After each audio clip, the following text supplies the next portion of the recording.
جو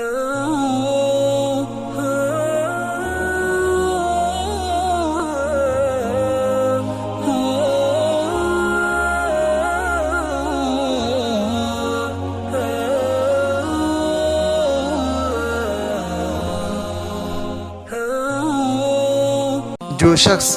اپنے چہرے کو نورانی یا خوبصورت بنانا چاہے تو اس شخص کو چاہیے کہ وہ شخص اچھی طرح وضو کر کے نماز کی پابندی کرے اور حرام سے بچے، اور سورہ نور کی 35 نمبر آیت کو روزانہ 1 مرتبہ پڑھ کر دونوں ہاتھ کی ہتھیلیوں پر دم کر کے اپنے چہرے پر اور سینہ پر ہاتھ پھیر لیا کرے۔ انشاءاللہ اس کے چہرے نورانی بن جائے گی۔ سورہ نور کی 35 نمبر